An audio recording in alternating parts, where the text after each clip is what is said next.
You don't lack discipline. You're not lazy, you're not weak, and you definitely don't need another productivity hack. You're protecting something, and once you see what it is, you'll never call yourself undisciplined again. Because the real reason you keep procrastinating, it's not about motivation, it's about safety. Let me ask you something. Have you ever said you'd wake up early, then hit snooze? Planned to start the gym, then felt off that day?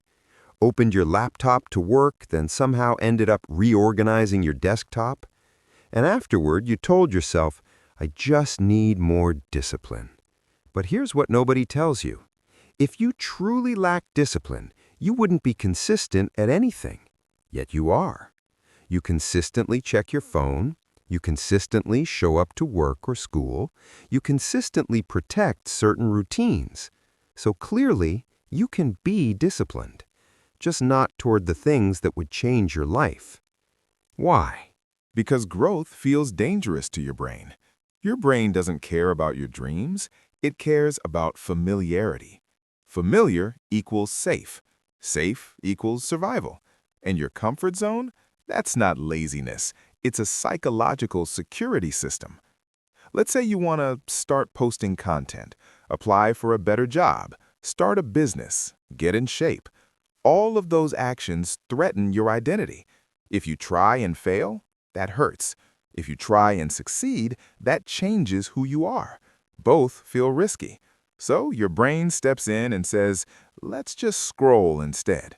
Not because you lack discipline, but because you're protecting the current version of yourself. There's a reason people stay in jobs they hate for years.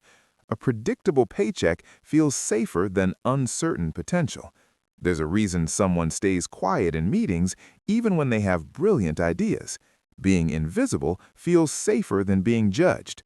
There's a reason someone keeps saying, I'll start Monday, because starting today means stepping outside a known identity. The comfort zone isn't comfortable, it's familiar, and familiar is addictive. Here's the part that might sting. When you call yourself lazy, you protect your comfort zone even more, because now your identity becomes, I'm just not disciplined. That belief, that's the real prison. It's easier to believe you lack discipline than to admit you're afraid of becoming someone new. And here's something most self-improvement videos won't tell you. If you suddenly became disciplined overnight, you would feel anxious, because discipline creates change, and change creates uncertainty. So the real solution isn't forcing more discipline. It's expanding what feels safe.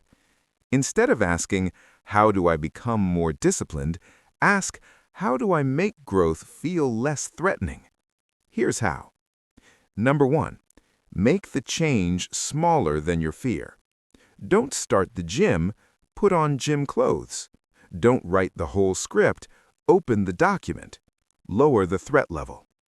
Number 2, upgrade identity gradually. Instead of, I'm going to become a different person, try, I'm becoming someone who shows up 1% more. Small identity shifts feel safer. Number 3, expect resistance, don't interpret it. That uncomfortable feeling before starting, that's not proof you can't do it. That's proof you're expanding. Discomfort isn't danger, it's growth pressure. You don't lack discipline. You lack proof that the new version of you is safe. Once your brain sees evidence that you survived showing up, you survived trying, you survived being seen, it stops fighting you. And discipline stops feeling forced. It starts feeling natural. The truth is, you're not stuck because you're weak. You're stuck because you're human. Your mind is trying to protect you from uncertainty. But here's the irony. The life you want exists on the other side of that uncertainty. So next time you procrastinate, don't ask, what's wrong with me? Ask, what am I protecting? Because the moment you see it, you stop fighting yourself and you start evolving. If this shifted something for you, comment comfort zone below. And if you're serious about breaking the identity that's been holding you back, subscribe, because the next video is about how to rewire your self-image permanently. And that's where real change begins.